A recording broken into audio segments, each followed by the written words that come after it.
Good morning, 9th standard students. Today we are going to see your unit number 3 poem on a killing tree written by Geev Patel.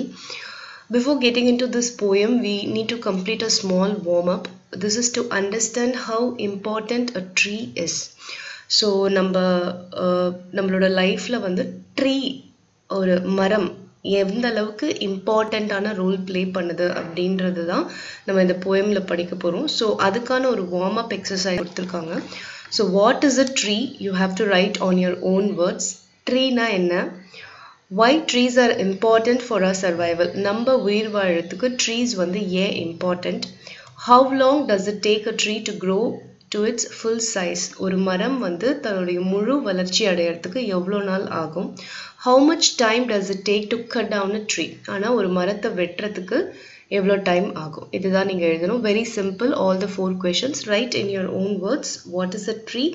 Why trees are important for our survival, and how long does it take a tree to grow to its full size, and how much time does it take to cut down a tree? So all these 4 questions you need to answer in your own words. அப்போ இந்த last 2 questionsல இருந்தே உங்களுக்கு தெரிஞ்சிடும் how important a tree is அப்படின்னு சொல்லிட்டு. So on killing a tree, ஒரு மரத்தை கொல்றது அது எந்த விதமான consequences, அதாவது எந்த மாதிரியான எதிர்மறைகளை விளைவிக்கும் அப்படின்றது தான் நம்ம இந்த போயம்ல பார்க்க போறோம். On Killing a Tree, written by Geev Patel. So let's get into the poem. It takes much time to kill a tree. Not a simple jab of the knife will do it. It has grown slowly, consuming the earth, rising out of it, feeding upon its crust, absorbing years of sunlight, air, water, and out of its leprous hide sprouting leaves. So first stanza la enna sollirukanga? It takes much time to kill a tree. ஒரு மரத்தை நம்ம கொல்லணும் அப்படின்னு நினைச்சோம்னா அதுக்கு ரொம்ப time ஆகும். சும்மா ஒரு சின்னதா ஒரு கத்தியை வச்சு இப்படி வெட்டினா மரம் சாகாது. அது அந்த மரமானது வந்து ரொம்ப வருஷமா ரொம்ப ஸ்லோவா எர்த்னா மண், அந்த மண்ணை உட்கொண்டு அதுலேருந்து வளர்ந்து வெளியே வந்திருக்கு. அதே மாதிரி அந்த எர்த்தோட கிரஸ்ட் இருக்கு இல்லையா, கிரஸ்ட்னா டாப் லேயர். ஸோ அந்த டாப் லேயர்ல இருக்கிற எல்லா நியூட்ரியன்ஸும் மரமானது எடுத்துக்கிட்டு வளரும். ஸோ அதில் இருக்கிற நியூட்ரியன்ஸ் எல்லாத்தையும் அது உண்டு வளர்ந்துருக்கு. Absorbing years of sunlight. So இவ்வளோ வருஷமா வந்து சன்லைட், ஏர், வாட்டர் இது எல்லாத்தையும் உறிஞ்சு தன்னோட ஒரு ஹைட், அதாவது தான் ஒளிஞ்சிட்டு இருந்த ஒரு இடத்துல இருந்து அது வந்து தன்னோட இலைகளை வந்து ஸ்ப்ரோட்னா வந்து ஒரு நீங்க ஒரு சின்ன விதையை புதைச்சு வச்சீங்கன்னா அதுலேருந்து வந்து முளை வருது இல்லையா, அதுதான் வந்து ஸ்ப்ரோட். ஸோ அந்த மாதிரி வந்து லீவ்ஸ் வந்து ஸ்ப்ரோட் பண்ணி அந்த ட்ரீ வந்து வளர்ந்துருக்கு. இதுதான் வந்து ஃபர்ஸ்ட் பேராகிராஃப்ல சொல்லியிருக்காங்க. Second stanza. So hack and chop, but this alone won't do it. Not so much pain will do it. The bleeding bark will heal, and from close to the ground will rise curled green twigs, miniature boughs, which if unchecked will expand again to form a size. So இந்த மாதிரி வந்து பல வருடங்களா எர்த்தோட கிரஸ்ட்ல இருக்கிற nutrients, sunlight, water, ஏர் இது எல்லாத்தையும் வந்து consume பண்ணி வளர்ந்த ஒரு மரமானது ஜஸ்ட் வந்து ஒரு நைஃபை வச்சு கட் பண்றதுனால, ஹேக் அண்ட் சாப் அப்படின்னா சும்மா வந்து ஜஸ்ட் ஒரு சின்ன கட் பண்ணா மட்டும் மரமானது சாகாது. அது மட்டும் மரத்தை சாகடிக்காது. அது அந்த சின்னதா ஒரு கட் பண்ணா வந்து மரமானதுக்கு நிறைய பெயின் வந்து தராது. ஆனா அந்த ப்ளீடிங் பார்க், நம்ம ஒரு இடத்த கட் பண்ணா எப்படி வந்து பிளட் வருமோ அதுதான் வந்து ப்ளீடிங் பார்க்னு சொல்றாங்க. ஸோ நீங்க கட் பண்ண அந்த இடமானது வந்து சீக்கிரமே வந்து ஆறிடும். வில் ஹீல் அப்படின்னா சீக்கிரமே ஆறிடும். அதுக்கப்புறம் கிரவுண்ட்ல இருந்து இன்னும் கூட வந்து மரமானது சின்ன சின்ன இலைகளும் அதோட மரக்கிளைகளும், ட்விக்ஸ், போஸ் அதான் மரக்கிளை. ஸோ இது எல்லாத்தையும் வந்து திரும்பவும் வந்து அது வந்து வளரும். கொஞ்ச நாளுக்குள்ளேயே வந்து அது திருப்பியும் அதனோட பழைய சைஸ்க்கு வந்து வளர்ந்து முடிச்சிடும் அப்படின்னு சொல்றாங்க. Third stanza.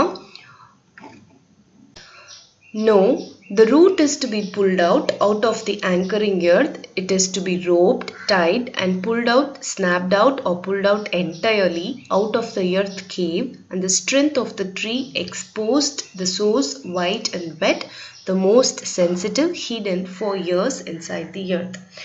So ஒரு மரத்தை நீங்க கொல்லணும்னா நீங்க என்ன பண்ணணும்னா அது வேரோட அது எப்படி வந்து எர்த்ல வந்து நல்லா ஆங்கர் பண்ணினா நல்லா புடிச்சிட்டு இருக்கும். எப்படி வந்து ஷிப்பை வந்து நிறுத்தணும், கடல்ல நிறுத்தணும்னா ஆங்கர் அந்த அங்கூரம் போட்டு தான் வந்து நிறுத்துவாங்க. அந்த மாதிரி வந்து ட்ரீ ஆனது தன்னோட ரூட்டை வந்து அங்கூரமா மணல்ல புதைஞ்சு வளர்ந்துருக்கு. ஸோ நீங்க ஒரு ட்ரீயை கொல்லணும்னா நீங்க அந்த ட்ரீயை வந்து மொத்தமா வேரோட பிடுங்கி எடுத்து அதை நல்லா கட்டி அந்த ரூட்ஸ் எல்லாத்தையும் கட்டி திருப்பி வளராம அந்த ரூட்ஸ் எல்லாத்தையும் கட்டி ஃபுல்லா என்டையரா நீங்க பிடுங்கி எடுக்கணும். எர்த்தோட அந்த இதுல இருந்து ஃபுல்லா எடுத்துட்டு அதுக்கப்புறம் அந்த ஃபுல் ஸ்ட்ரென்த் ஆஃப் த ட்ரீயும் வந்து எக்ஸ்போஸ் பண்ணணும். எப்படி ரூட்ஸ் வந்து ஒயிட் அண்ட் வெட்டா இருக்குமோ அது ஃபுல்லாத்தையும் வந்து சன்லைட்ல எக்ஸ்போஸ் பண்ணிட்டா அது காஞ்சி வறண்டு போயிடும். அதுக்கப்புறமா அது வளராது. ஸோ அந்த மாதிரி நீங்க ஃபுல்லா வந்து அந்த பல வருஷமா மண்ணுக்குள்ள புதைஞ்சிருக்கிற அந்த வேரை மொத்தமா பிடுங்கி எடுத்து அதை வந்து எக்ஸ்போஸ் பண்ணி காய வச்சாதான் அந்த ட்ரீ ஆனது வந்து அந்த ட்ரீயை வந்து உங்களால கொல்ல முடியும் அப்படின்னு சொல்லி சொல்றாரு author. Next answer. Then the matter of scorching and choking in sun and air, browning, hardening, twisting, withering, and then it is done. So இந்த மாதிரி மரத்தை வந்து ஒட்டுமொத்தமா வேரோட மணல்லேருந்து எடுத்து அதுக்கப்புறமா என்ன பண்ணணும்னா ஸ்கார்ச்சிங் அண்ட் சோக்கிங். ஸ்கார்ச்சிங்னா ரொம்ப வந்து வெரி ஹாட் ஏர்ல ட்ரை பண்றது ஸ்கார்ச்சிங், அண்ட் சோக்கிங். ஸோ ஃபுல்லா வந்து அந்த வேரோட அந்த மரத்தை வந்து நல்லா வெயில்லையும் காற்றுலையும் அதை வந்து ஃபுல்லா காய விடணும். ப்ரௌனிங், ஹார்டனிங், அப்புறம் ட்விஸ்டிங், விதரிங். ப்ரௌனிங்னா அதை நல்லா கருக விடுறது, ஹார்டன் பண்ண விடுறது, அப்புறம் அதை நல்லா ட்விஸ்டிங்னா நல்லா முறுக்கி பிச்சு போடுறது, அண்ட் தென் விதரிங் அதை நல்லா காய வச்சதுக்கு அப்புறமா தான் அந்த ட்ரீ ஆனது வந்து சாகும். அந்த ட்ரீ ஆனதை நீங்க கொல்ல முடியும் அப்படின்னு சொல்லி சொல்றாரு. ஸோ இதுதான் வந்து இந்த ஆத்தர் வந்து இந்த போயம்ல சொல்லியிருக்காரு. அதாவது என்ன சொல்லியிருக்காருன்னா ஒரு ட்ரீயை நீங்க வந்து கொல்லணும் அப்படின்னு நினைச்சா வெறும் சும்மா கட் பண்ணி விட்டுட்டா மட்டும் ஒரு ட்ரீ நீங்க கொல்ல முடியாது. நீங்க வெறும் கட் பண்ணி விட்டுட்டீங்கன்னா அந்த ட்ரீ ஆனது திரும்பவும் வளர்ந்து அதனோட ஃபுல் சைஸ்க்கு வளர்ந்துரும். பட் நீங்க ஒரு ட்ரீயை உண்மையாவே கொல்லணும்னு நினைச்சீங்கன்னா ஃபுல்லா அதை வேரோட பிடுங்கி அந்த வேரை மொத்தமா காய விட்டு அந்த மரத்தையும் காய விட்டு அப்பதான் நீங்க வந்து அதை கொல்ல முடியும் அப்படின்னு சொல்றாரு. So just imagine how much time it will take to really kill a tree. அதுதான் வந்து ஆத்தர் உங்களுக்கு புரிய வைக்கணும்னு நினைக்கிறாரு. எப்படி மரமானது வளர்றதுக்கு பல வருடங்கள் ஆகுதோ அதே மாதிரி ஒரு மரத்தை கொல்றதுக்கும் கம்ப்ளீட்டா ஒரு மரத்தை கொல்லணும்னு நீங்க நினைச்சீங்கன்னாலும் பல நாட்கள் ஆகும், கண்டிப்பா பல மாதங்கள் ஆகும். ஸோ அதனால இவ்வளோ வருஷமா நீங்க வந்து வளர்த்த அந்த மரத்தை இவ்வளோ கஷ்டப்பட்டு எதுக்கு நீங்க கொல்லணும்? இவ்வளோ ஃபுல்லா வேரோட அதை எடுத்து அதை காய வச்சு ப்ரௌன் பண்ணி ஹார்டன் பண்ணி எதுக்கு நீங்க கொல்றீங்க? ஸோ அதுக்கு அந்த மரத்தை அப்படியே இருக்க விட்டுருங்க அப்படின்ற அந்த இம்பார்ட்டன்ஸை தான் வந்து இந்த ஆத்தர் வந்து சர்காஸ்டிக்கா நம்மளுக்கு சொல்றாரு.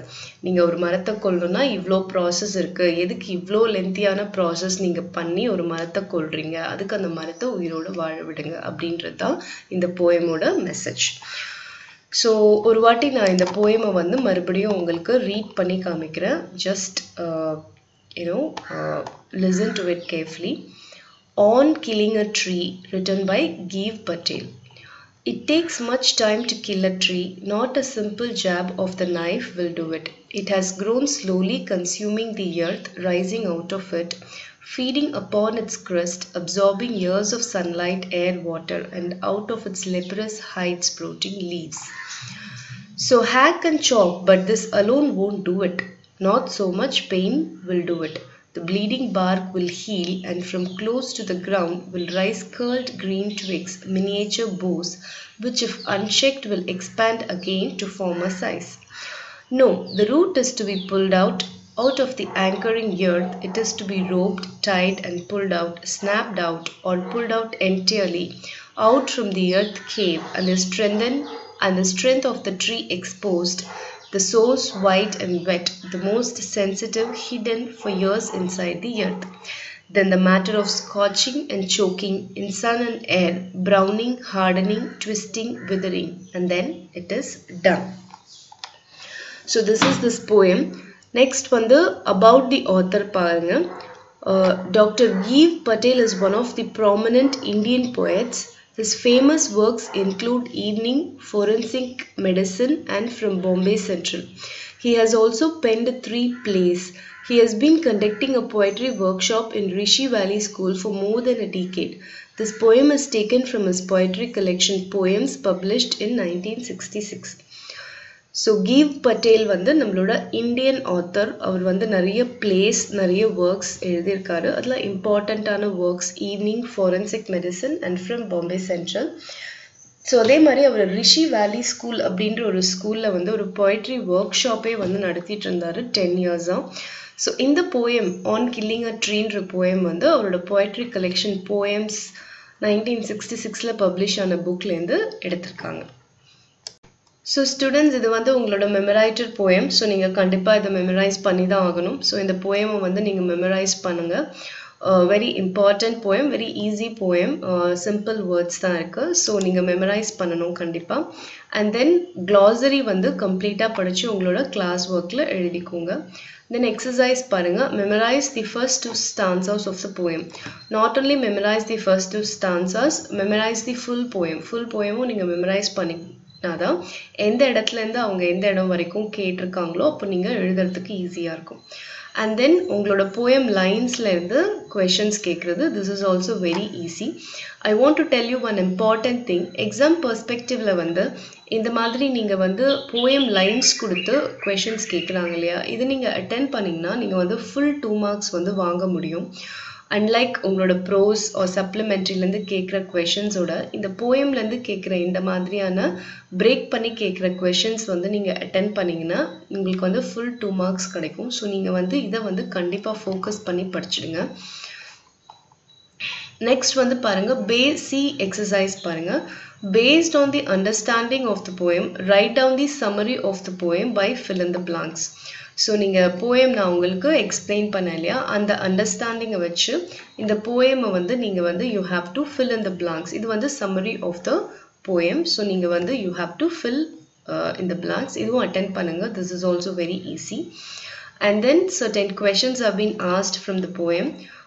2 mark questions and paragraph questions. இது வந்து you take help of any guide and read these questions. And then F exercise பாருங்க. Complete the table by identifying lines against the poetic devices from the poem. இங்க வந்து பாத்தீங்கன்னா poetic lines கொடுத்திருக்காங்க. இந்த poetic linesல வந்து என்ன மாதிரியான poetic device யூஸ் பண்ணியிருக்காங்க அப்படின்னு சொல்லி நம்ம வந்து எழுதணும். அதுதான் வந்து இந்த எக்ஸசைஸ். ஸோ இந்த ஃபர்ஸ்ட் ஒன் பாருங்க. It takes much time to kill a tree. இதில் யூஸ் பண்ணியிருக்கிற poetic device வந்து alliteration. பிகாஸ் இங்கே பாருங்கள் கான்சனன்ட்ஸ், அந்த டேக்ஸ், டைம், ட்ரீ ஒரே கான்சனன்ட்டில் ஸ்டார்ட் பண்ணுற வேர்ட்ஸ் வந்து ஒரே லைனில் ரிப்பீட் ஆகி வந்திருக்கு. அதுக்கு பேர் alliteration. ஸோ இந்த poetic device வந்து alliteration. நெக்ஸ்ட் வந்து the bleeding bark will heal. bleeding bark அதாவது வந்து மனுஷங்க தான் வந்து ப்ளீட் பண்ணுவாங்க. இப்போ நம்மளோட பாடியில் எங்கேயாவது ஒரு கட் விழுந்துச்சுன்னா we will bleed. ஸோ அதே மாதிரி ட்ரீயை வந்து கட் பண்ணிங்கன்னா the bark will bleed அப்படின்னு சொல்லி ஆத்தர் வந்து ஒரு ட்ரீயை வந்து ஹியூமனுக்கு பர்சனிஃபை பண்ணி சொல்லியிருக்காரு. So the poetic device used here is personification. Next, out of the anchoring earth. Out of the anchoring earth அப்படிங்கிறது வந்து பார்த்தீங்கன்னா மெட்டாஃபோர். அதாவது வந்து ட்ரீயோட ரூட்டை வந்து ஒரு ஆங்கருக்கு வந்து கம்பேர் பண்ணியிருக்காரு. போத் ஆர் அன்கம்பேரபிள், பட் இங்கே வந்து கம்பேர் பண்ணி சொல்லியிருக்காரு author. So this is metaphor. So இதுதான் வந்து இந்த poetic device. ஸோ இது வந்து நீங்கள் வந்து you have to fill in this table. Next is your listening task. I'm going to read about a passage. You have to listen to this passage and answer the questions that follows. So let's get into the passage. Nammalwar was born in 1938 in Ilangadu, Tanjavur district, and he graduated from Annamalai University with a BSc in Agriculture. In 1963, he began working for the Agricultural Regional Research Station, a government organization in Kovilpatti, as a scientist, conducting trials on spacing and use of various chemical fertilizers in cotton and millet crops. During his tenure there, the government had conducted various experiments in rain-fed land using expensive inputs like hybrid seeds, chemical fertilizers, and chemical pesticides, which Nammalwar considered futile as the farmers were resource poor. Based on his experience, he felt very strongly that he was imperative to totally reorient the research work being undertaken. But his peers at the institute paid little attention to his advice. Frustrated, he left the institute in 1969. For the next 10 years, he was an agronomist for Island of Peace, an organization founded by the Nobel laureate Dominic Pair. His focus was on improving the standard of living through agricultural development in the Kalakkad block of Tirunelveli district, Tamil Nadu. It was at this time that he realized that to get optimal results in farming, farmers should rely only minimally on external inputs. All inputs should come from within the farm. So-called waste should be recycled and used as input. This revelation was a turning point in his life. He completely lost trust in conventional farming practices and began experimenting with sustainable agricultural methods. Vegetables have a short lifespan compared to fruit crops. By making use of modern technologies and inputs, their lifespan can perhaps be extended to say about a year. But if there is a simple method of growing vegetables throughout the year without any costly gadgets, modern technologies or costly inputs, it is definitely worth a try for the farmers. He advocated the bread sandwich method. In this method, once the soil is made ready and the suggested practice is followed, one need not work on the soil for the second time. They can go on sowing and reaping all through the year. He always said it was no use trying to teach a farmer. Instead, one should make the farmer understand the issue. He never stopped learning from them himself and had become a vast repository of farming practices and knowledge that he shared with whoever was interested. He never pushed ideas down anyone's throat. Each farm is unique according to the farmer's understanding and the conditions, Nammalwar would say.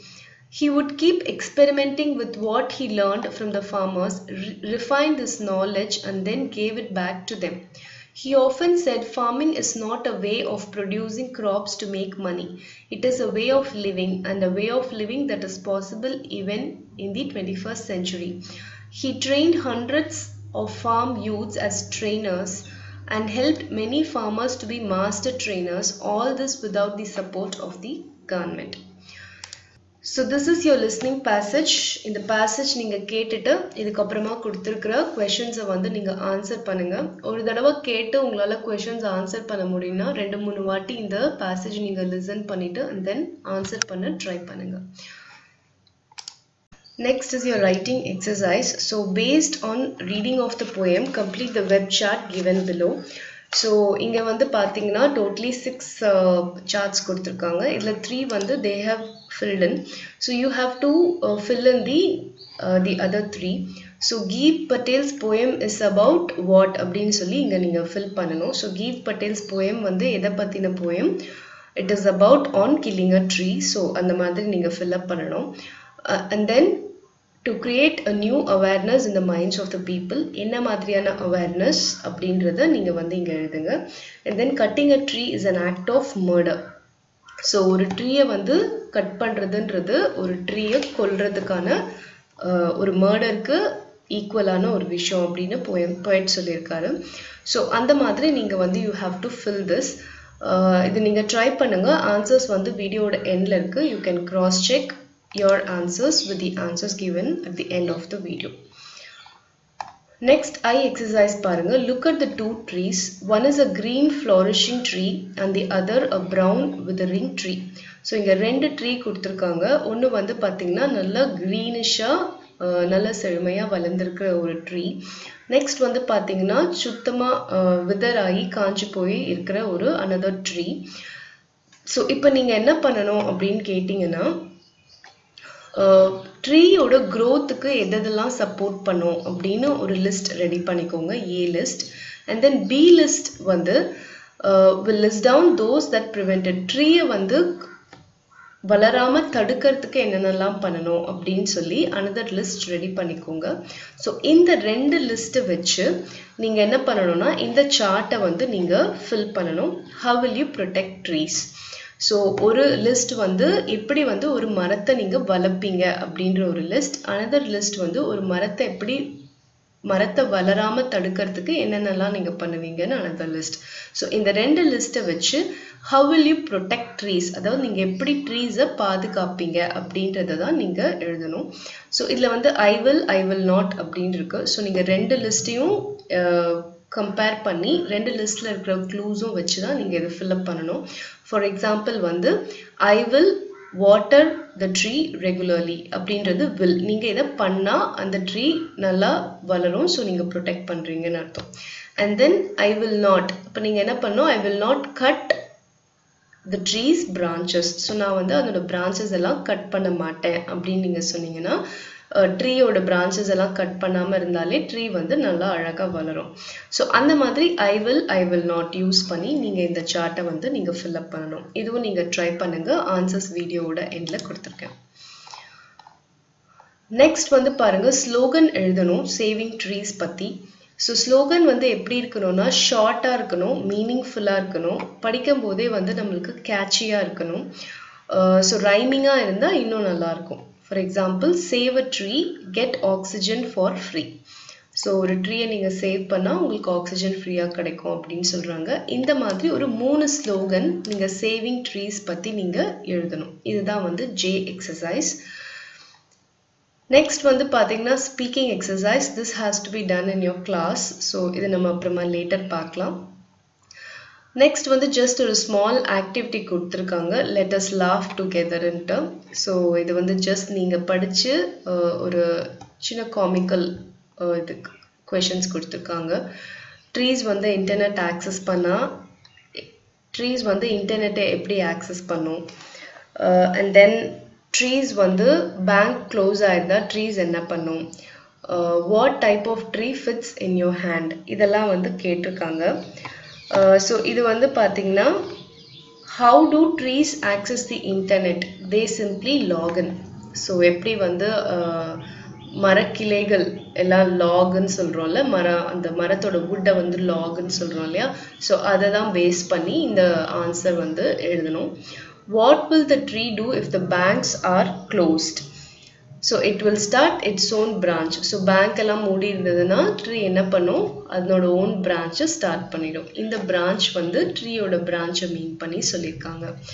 What type of tree fits in your hand? உங்கள் கையில் வந்து fit ஆகக்கூடிய tree என்ன, bomb tree. கை வந்து நம்ம பாம்னு சொல்லுவோம்.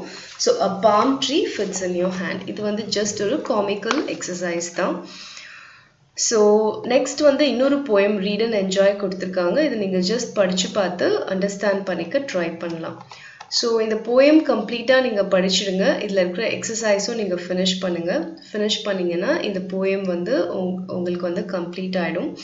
So go through பண்ணி பாருங்கள். ஏதாவது டவுட்ஸ் இருந்ததுன்னா கால் ஆர் கமெண்ட் பண்ணுங்கள். I will definitely clarify your doubts and thank you for வாட்சிங் திஸ் வீடியோ.